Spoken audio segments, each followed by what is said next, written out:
बिहार की सियासत में इस वक्त सबसे ज्यादा तड़का लगा है तो एक लाइन पर, और वो लाइन है नमक हरामों का वोट नहीं चाहिए। जी हाँ, ये कोई गली मोहल्ले की बात नहीं, ये बयान खुद बीजेपी केंद्रीय मंत्री गिरिराज सिंह ने दे मारा। जैसे ही ये शब्द हवा में गूंजे, सियासी गलियारों में मानो आग सी लग गई हो। चुनाव का माहौल और ऊपर से हिंदू मुस्लिम का ये कार्ड, माहौल बिल्कुल तवा जैसा गर्म हो चुका है। वहीं इसी बीच मुरादाबाद में एआईएमआईएम के वकील रशीद एडवोकेट ने इस पर ऐसा पलटवार किया कि बयानबाजी की जंग सी छिड़ गई। उन्होंने कहा, बिहार में चुनाव है, हिंदू मुस्लिम का मसाला चाहिए, इसीलिए गिरिराज सिंह ऐसा बोल रही हैं। जो लोग मुसलमानों को नमक हराम कह रहे हैं, असल में वही लोग इस मुल्क का अपमान कर रहे हैं। और फिर शुरू हुआ अटैक मोड। वकील रशीद बोले, ये लोग मुसलमानों को निशाना बनाते हैं, बुलडोजर भी सिर्फ मुसलमानों पर चलता है, मुकदमे भी मुसलमानों पर ही बनते हैं, और जब दूसरे पक्ष पर कार्रवाई की बात आती है तो सन्नाटा। मामला यही नहीं रुका, उन्होंने बरेली की घटना पर प्रशासन को घेरा, अलीगढ़ मुस्लिम यूनिवर्सिटी में पोस्टर फाड़े जाने को सेटिंग बताया और कहा ये पूरा खेल टारगेट करने का है। आजम खान पर बोलते हुए वकील रशीद बोले, उन पर जुल्म हुआ है, टारगेट किया गया है और अखिलेश यादव ने भी उनका साथ नहीं दिया। जो नेता बराबरी में बात करे, अखिलेश उन्हें साइडलाइन कर देते हैं। और फिर आया पॉलिटिकल पंचलाइन। जब तक अखिलेश यादव मुसलमानों की इंडिपेंडेंट लीडरशिप को तस्लीम नहीं करेंगे, तब तक वो मुख्यमंत्री की कुर्सी सिर्फ सपनों में ही देख सकते हैं, मुख्यमंत्री अखिलेश यादव नहीं बन सकते। इतना ही नहीं, वकील रशीद एडवोकेट ने अतीक अहमद की मौत का जिम्मेदार भी कहीं न कहीं अखिलेश यादव को ही ठहराया।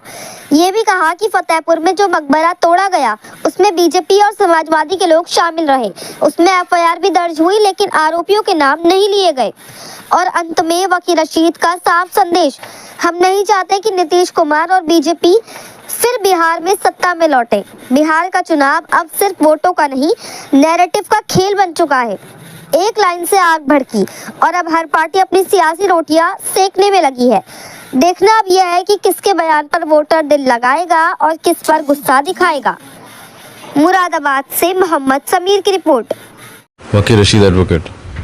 वकील भाई, एक वीडियो वायरल हो रही है जिसमें भारतीय जनता पार्टी के मंत्री हैं, वो ये कह रहे हैं कि मुसलमान जो है वो नमक हराम। देखिए, वो जो भी मंत्री हैं उनको ये काम दिया गया होगा, क्योंकि बिहार में चुनाव है और उन्होंने हिंदू मुस्लिम करना है, हिंदुओं को एक तरफ करना है, मुसलमानों को एक तरफ करना है, तो इस तरीके से बयान तो उन्होंने देने ही है। लोग कहते हैं कि उनको मंत्री इस वजह से बनाया गया है ताकि वो मुसलमानों को पाकिस्तान भेजते रहें, तो उनको तो विदेश मंत्रालय में दे देना चाहिए था। और जो लोग मुसलमानों के बारे में ऐसी बात करते हैं, भारत के मुसलमानों के बारे में, तो असल में तो वो लोग भारत के नागरिकों का अपमान कर रहे हैं। आप किसी भारतीय नागरिक को नमक हराम कह सकते हैं? वो हिंदू हो, मुसलमान हो, दलित हो, ब्राह्मण हो, ठाकुर हो, कोई भी हो, दलित हो, आप उसको नमक हराम कहेंगे? तो ये लोग जो हैं ये खुद देशद्रोही लोग हैं, देशद्रोही टाइप के लोग हैं। ये वही सोच है, ये देश को कमज़ोर करने वाली सोच है। अलीगढ़ यूनिवर्सिटी के अंदर मुख्यमंत्री के पोस्टर फाड़ दिए गए, लगे हुए लाइटें लगी थी कुछ सरकारी, तो पोस्टर फाड़ दिए गए। तो वहाँ पे तो कुछ लोग ये कह रहे हैं कि ये वहाँ के वाइस चांसलर ने खुद कराया है काम।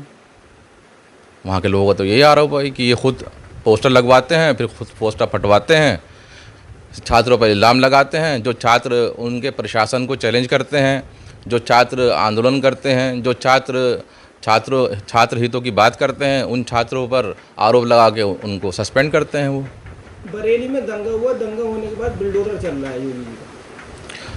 नहीं, दंगा तो नहीं हुआ वहाँ पर। दंगा तो दो समुदाय में होता है, वहाँ तो ऐसी कोई बात नहीं थी। पुलिस ने लाठीचार्ज करा। हाँ, अब आप देखिए, पुलिस ने लाठीचार्ज करा है और उन्होंने कहा है कि धारा 144 लागू थी और पुलिस ने लाठीचार्ज कर दिया। तो अभी पुलिस ने लाठीचार्ज बहराइच में भी किया था, उत्तर प्रदेश में एबीवीपी पे भी किया था और जगहों पे भी किया था। तो जो भी लोग जो है वो अपने हक की बात कर रहे हैं, उन पर लाठी तो चली रही है। आखिर क्या वजह जो बरेली के अंदर कोई भी नेता किसी भी पार्टी का अगर जाना चाह रही है, उसके ऊपर रोक लगा रही है प्रशासन, क्या कहना चाहेंगे? नहीं, क्यों रोक लगा रहे हैं आप अपने रोक लगा के ये मैसेज देना चाह रहे हैं कि बरेली के हालात ठीक नहीं हैं, और प्रशासन लगातार वहाँ का ये कह रहा है कि हालात बिल्कुल ठीक हैं। तो जब बिल्कुल ठीक है तो कोई भी आ जा सकता है, तो आप क्यों रोक लगा रहे हैं? अगर कोई जाना चाह रहा है बरेली में, तो बरेली को पाकिस्तान में तो है नहीं, बरेली तो हिंदुस्तान का हिस्सा है, हमारा भारत का हिस्सा है, कोई भी कहीं जा सकता है, उसमें क्या बात है। ऐसा मानकर चले कि कहीं योगी सरकार को डर तो नहीं है कहीं पोल बोला गया? हाँ, वहाँ का प्रशासन जो है वो डर रहा होगा क्योंकि उस प्रशासन ने जो वहाँ पे लॉ एंड ऑर्डर की स्थिति वो नहीं डील कर पाए, उसको वो नहीं संभाल पाए। उन लोगों को लगता है कि उन पर कार्रवाई होंगी। तो ऐसा तो नहीं संभल वाली स्थिति हो कैसे जाओ नहीं, अब देखिए वहाँ पर टारगेट करके तो काम करा ही जा रहा है। बुलडोजर हमेशा चलता बेचारे मुसलमान के ऊपर, और किस पे चलता है? आपको एक कानून तोड़ते हुए 2 लोग दिखाई दे जाएं, कहीं पे मुसलमान हो कानून तोड़ने वाला, कहीं दूसरा हो, तो जहाँ मुसलमान होगा वहाँ बुलडोजर भी चलेगा, मुकदमे भी होंगे, सीढ़ियाँ भी लगेंगी, सब कुछ होगा। फतेहपुर में भी तो हुआ था। फतेहपुर में तो बीजेपी के और समाजवादी के लोग मकबरा तोड़ रहे थे, कब्र तोड़ रहे थे, मज़ार तोड़ रहे थे। समाजवादी के लोग मौजूद थे उसके अंदर, तो बीजेपी के लोग मौजूद थे, पुलिस वहाँ मौजूद थी। कितने लोगों के ऊपर जो है कार्रवाई हुई। आपने एफआईआर कर दी, लेकिन विधानसभा में जब उन लोगों के आरोपियों के नाम बोलने की बात करी गई तो मुख्यमंत्री ने रोक दिया कि नाम मत लीजिए किसी का। ना उनके घर पे बुलडोजर चला किसी के घर पर, आप बता दिए किसी घर पे चलाओ। बरेली में तो चला तो कहीं ना कहीं एक ही जगह टारगेट बनाया जा रहा है बुलडोजर। आप मुसलमान तो 70 साल से टारगेट है यहाँ पर, आज़ादी के बाद से। आप देख लिए कांग्रेस की हुकूमत रही हो या समाजवादी की रही हो, किसी की हुकूमत रही हो, मुसलमान तो बेचारा टारगेट ही रहता है हमेशा। अच्छा, आजम खान ने सुरक्षा वापसी कर दी है, क्या आजम खान को ऐसा लग रहा है कि डर है आजम खान? आजम साहब आजम खान साहब पे बहुत जुल्म हुए हैं लगातार, और उनको टारगेट करा गया है। और हमारा मानना तो ये है, और आप आम लोगों से बात करेंगे कैमरा बंद करके तो वो सब यही कहेंगे कि अखिलेश जी ने जैसे अतीक अहमद की जब उनका अतीक अहमद की मौत हुई तो उसमें लोगों ने कहा कि भाई अखिलेश यादव जी ने ही विधानसभा में मुख्यमंत्री को प्रोवोक किया था, इस वजह से वो अतीक अहमद इस दुनिया में नहीं रहे। तो ऐसे ही जब अखिलेश यादव की कोई बात आती है तो अखिलेश यादव जो है फ़ौरन उन्होंने कहा कि भाई मुझ पर कार्रवाई मत कीजिए, आप आज़म खान ले लीजिए और उन पर कार्रवाई कर दीजिए। भाई करप्शन के चार्जेस तो अखिलेश यादव जी के ऊपर थे, गोमती रिवर फ्रंट के ऊपर थे, आगरा एक्सप्रेसवे के ऊपर थे, सीबीआई जांच की इंक्वायरी भी शुरू हुई थी उसके ऊपर। बीजेपी ने कुछ भी नहीं करा। अखिलेश जी अपने आराम से इसी रूम में बैठे हैं, शानदार तरीके से सबके साथ फ़ोटो खिंचवा रहे हैं, ट्वीट करते रहते हैं। तो कहीं ना कहीं मान के चलो कि ऐसा तो नहीं है कैसा आप बता रहे हैं आज उनका वो उसको अखिलेश यादव कैसा अतीक का हाल कर रहे हैं, ऐसी इधर नहीं भी हो सकता है। नहीं, आज़म खान साहब हो या कोई भी हो, आज़म खान साहब ने सबसे बड़ी गलती यह है कि उन्होंने यूनिवर्सिटी बना दी है, तो वो टारगेट पे तो हैं, वो तो अखिलेश यादव को टारगेट पे हैं। और समाजवादी पार्टी में आज़म खान साहब के अलावा किसी की इतना ऐसा तो है नहीं कोई मुसलमान इतना बड़ा लेवल पे इतने बड़े ओहदे पर हो, और जहाँ पे वो अखिलेश जी की बराबरी से बात कर सकते हो, अखिलेश जी की आंखों में आंखें डाल के बात कर सकते हो, ऐसा तो है नहीं। तो अखिलेश जी को ऐसे नेता पसंद भी नहीं है, तो इसलिए उनको साइडलाइन कर दिया गया। तो कहीं ना कहीं डर क्यों है आजम खान? सुरक्षा लेने में क्या परेशानी है?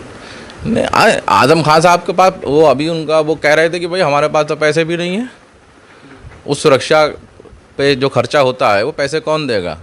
वही बता रहे थे कि साहब हमारा जब इलाज हुआ तो इस इलाज में जो पैसा खर्च हुआ तो वो भी सरकार ने नहीं दिया, ना अखिलेश यादव ने दिया, ना समाजवादी पार्टी ने दिया। तो आज़म खान साहब ने अपने जो उनकी जमा पूंजी थी, जो उनके सेविंग्स थी, वही सब उनके इलाज में ख़त्म हुई थी।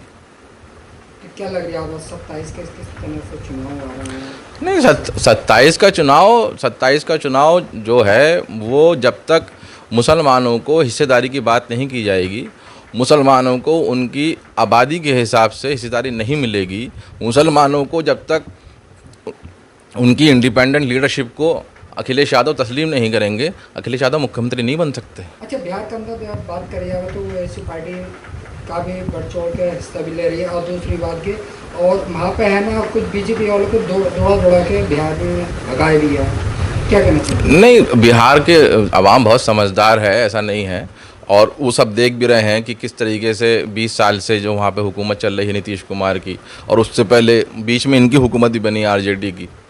तो हम तो नहीं चाहते कि वहाँ पे नीतीश कुमार और बीजेपी दोबारा मुख्यमंत्री बने, बीजेपी दोबारा और हमें तो लगता है कि नीतीश कुमार मुख्यमंत्री बनेंगे ही नहीं, बीजेपी अपना मुख्यमंत्री बनाएगी। तो हम तो नहीं चाहते बीजेपी की सरकार वहाँ बने। तो हमने तो कहा था कि भाई हम 6 सीटों पे, हम 6 विधानसभा हैं जहाँ हम जीत चुके हैं, हम तो खाली 6 सीटें मांग रहे थे, हमें दे दो भाई, सिर्फ 6 सीटें दे दो। तो उन्होंने मुख्यमंत्री बनना ही नहीं है। वो 1% वाले जो साहनी साहब हैं, जिनका समाज 1% है पूरे बिहार में, उनको उन्होंने 15 सीटें दी हैं। 15 सीटें, और वो तो कह रहा है मैं मुख्यमंत्री बनूंगा। अच्छा, बिहार के अंदर एक ऑफर की थी बीजेपी वालों ने 10,000 रुपये की स्कीम की लेडीज को, क्या कहना चाहेंगे आप ये स्कीम कहीं ना कहीं सरकार बनाएंगे? नहीं, आप जो ये स्कीम दे रहे हैं वो अभी उसमें भी अभी बात चली रही थी कि उस स्कीम में क्या क्या हुआ है। वह 12,471 पुरुष ऐसे हैं जिन्होंने वो महिलाओं की स्कीम का फ़ायदा उठा लिया, वो महिला बन गए। तो ये तो हाल है उस स्कीम का, तो उन महिलाओं तक पहुंच कब रही है वो स्कीम? तो बीजेपी वालों के नाम तो स्कीम दे रहा है, फ़ायदा मिल गया, नहीं, लोगों तक नहीं पहुंच रहा ना। आप कोई पॉलिसी बना दीजिए और लोगों तक ना पहुंचाइए तो कैसे चलेगा काम? तो बिहार में क्या कहेंगे, मतलब बीजेपी वालों को जो दौड़ाया उसको क्या? नहीं, बहुत सी जगहों पे कांग्रेस और आरजेडी आमने सामने है, वो एक दूसरे को दौड़ा रहे हैं। ये तो राजनीतिक खेल है, चल ही रहा है सब जगह, सब जगह चल रहा है। कांग्रेस ये जो है राहुल गांधी पोल खोलते राहुल गांधी की वोट चोरी की, वोट चोरी की, उस पर क्या करेंगे? देखिए, वोट चोरी का सबसे पहला मुद्दा तो बैरिस्टर असदुद्दीन ओवैसी ने उठाया था, अख्तरुल साहब ने उठाया था, जो बिहार के प्रदेश अध्यक्ष हैं हमारी पार्टी के। और वो सब लोग जो है इलेक्शन कमीशन पहुंचे, साहब ऑन रिकॉर्ड देख लीजिए सबसे पहले कौन पहुंचा था।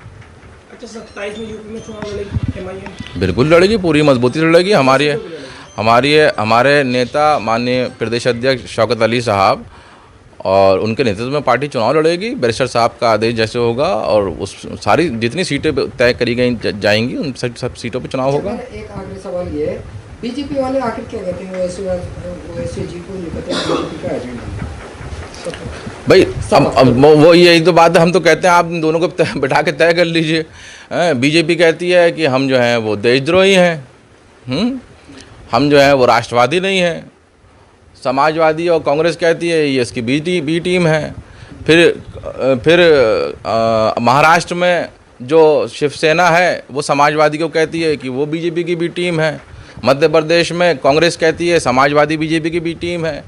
दिल्ली में अरविंद केजरीवाल को कांग्रेस कहती है कि ये बीजेपी की बी टीम है। तो ये पहले ये तय कर लें बीजेपी की बी टीम है कौन किसकी टीम है। ये सब एक दूसरे की टीम है, हम तो जनता की टीम है और जनता के लिए बात करते हैं, मजलूमों की बात करते हैं। अब उनको ये लगता है कि उन्होंने जिस वोट बैंक पर कब्जा कर रखा था वो वोट बैंक अब हिलने लगा है, वो वोट बैंक सवाल करने लगा है, वो वोट बैंक अपनी हिस्सेदारी की बात कर रहा है। तो उनको तकलीफ पहुंच रही है इस चीज़ से। वो कहते हैं बस हमें वोट देते रहो, वोट चुपचाप बिल्कुल बिना कुछ मांगे बिना कुछ तय किए बस वोट देते रहो। अगर तुमने अपनी हिस्सेदारी मांग ली, अगर तुमने ये कह दिया कि साहब हम 20% हैं तो हमें चपरासी भी 20% चाहिए और डीएम भी 20% चाहिए और टीचर भी 20% चाहिए, तो हम तुम्हें अपने बराबर में नहीं बिठाएंगे, बस वोट देते रहो हमें।